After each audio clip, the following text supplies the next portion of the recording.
The Wild West was called wild for a reason, and sometimes it could be downright deadly. Towns sprang up overnight, but just as fast as they grew, they could turn violent, lawless, and deadly.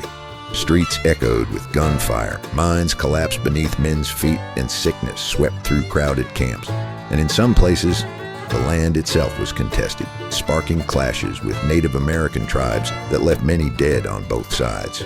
These weren't just towns, they were powder kegs waiting to explode. And today, we're counting down the top 5 deadliest towns in the Wild West. Stay with us because the #1 town wasn't just dangerous, it was cursed. Golden Gun.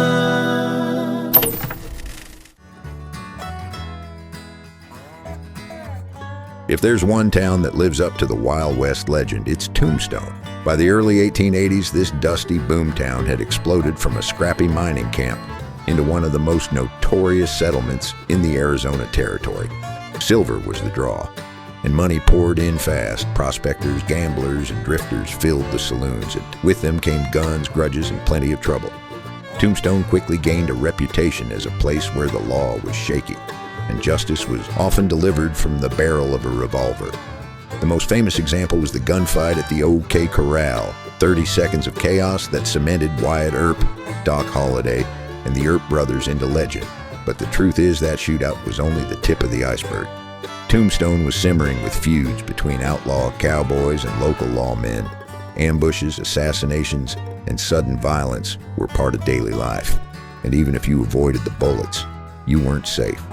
Tombstone's crowded mining camps and boarding houses saw waves of smallpox sweep through, killing quietly where the gun smoke couldn't reach. A miner could strike silver one week and be gone the next, never having drawn a pistol. Tombstone might not have been the deadliest place in the West, but it earned its reputation. The town's name was Tombstone, after all. If there was ever a town that embodied the phrase "hell on wheels," it was Dodge City. Founded in 1872 along the Atchison, Topeka, and Santa Fe Railroad, Dodge started as a simple supply stop. But when the cattle trails pushed millions of longhorns up from Texas, Dodge exploded into the rowdiest cowtown in America. By the late 1870s, saloons, gambling halls, and brothels lined Front Street, catering to every cowboy with a full wallet and an itchy trigger finger. Whiskey flowed like water, and with it came a steady stream of fights, stabbings, and gunfire. Newspapers called Dodge the wickedest little city in America, and for good reason. In Dodge, you could be shot for cheating at cards, bumping into the wrong man at a bar, or simply being in the wrong place at the wrong time. Some saloons even installed shooting galleries, not carnival games, but back rooms where drunken cowboys could fire live rounds at targets. Gunfire wasn't just common in Dodge, it was entertainment. And when those shooters stumbled back into the street, often still half drunk, the line between sport and murder blurred fast. Lawmen like Wyatt Earp and Bat Masterson did their best to keep order, but even legends could only do so much. The cowboys outnumbered them, and the town lived on a cycle of drinking, brawling, and bloodshed.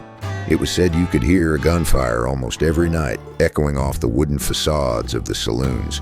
Unlike mining camps or frontier settlements, Dodge wasn't built on silver or gold. Its currency was cattle money and chaos, and it spent both freely. For a decade, Dodge was the frontier's most notorious party, and its most dangerous one. If Tombstone and Dodge were violent, Deadwood was cursed from the ground up. Tucked deep in the Black Hills of South Dakota, Deadwood should never have existed at all. The Black Hills were sacred Lakota land, and under treaty, they weren't supposed to be open to white settlement. But the gold rush didn't care about treaties. By 1876, prospectors swarmed in and Deadwood sprang up almost overnight. From the start, the town was on edge. Lakota raids and ambushes were a constant fear. Settlers lived with the knowledge that their very presence was an act of trespass, and conflict was never far away. But Deadwood's deadliest threat wasn't arrows or bullets, it was disease. The rush of miners, gamblers, and camp followers packed into tents and shacks with no sanitation.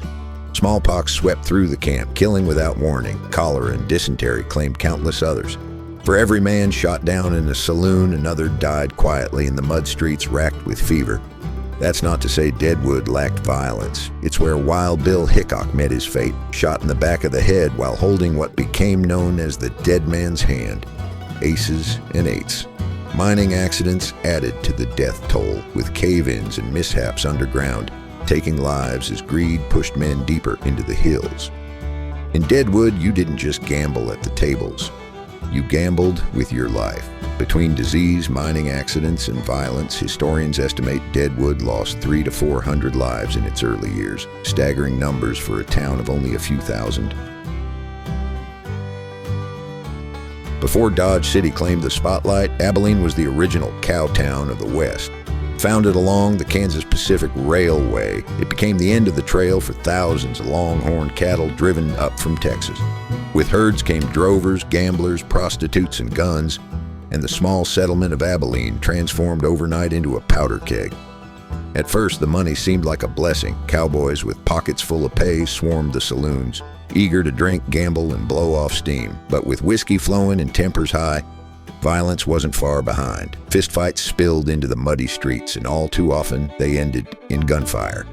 The town hired lawmen to rein in the chaos, but even the toughest couldn't fully tame it. Sheriff Tom Bear River Smith tried to bring peace without relying on his gun, until he was brutally murdered while on duty.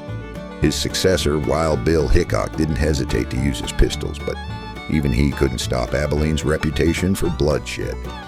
In 1871 alone, reports claim more than 40 killings, a shocking figure for a town with fewer than 2,000 residents. The violence became so bad that the cattle trade itself was forced to move on to calmer pastures. Abilene burned bright and bloody for just a few short years, but its name was cemented in legend.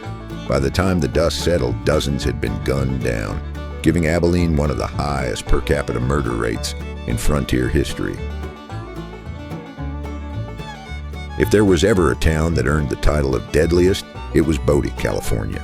Perched high in the Sierra Nevada, Bodie began as a small mining camp in the 1850s. By the late 1870s, a massive gold strike turned it into a boomtown almost overnight. At its peak, Bodie swelled to nearly 10,000 people, prospectors, outlaws, prostitutes, and fortune seekers of every stripe. But Bodie was no place for dreamers. Newspapers of the day called it a shooter's town, where killings were so common that locals joked Bodie was a man-for-breakfast town. Robberies, ambushes, and drunken gunfights filled the saloons, and every night seemed to bring another body to the undertaker. The violence was matched by catastrophe in the mines. Bodie's tunnels were deep and unstable, and explosions, cave-ins, and fires claimed lives with grim regularity.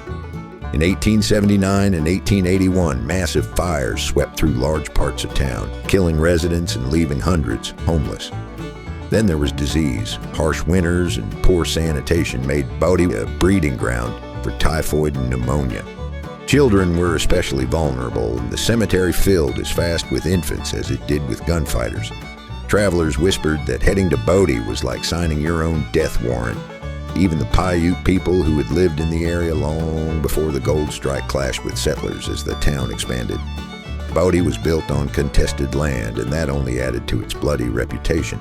By the 1880s, Bodie had racked up hundreds of deaths from violence, disease, accidents, and fire. For a town its size, the toll was staggering. Locals had a saying, "Goodbye, God, I'm going to Bodie." And for many who made the journey, that farewell turned out to be true. From the feuds of Tombstone to the saloon chaos of Dodge, the disease-ridden streets of Deadwood, the bloodshed of Abilene, and the all-around carnage of Bodie, these towns proved the Wild West wasn't just wild, it was deadly. If you could time travel, would you go back to the Wild West? Comment below, and please like this video if you enjoyed it.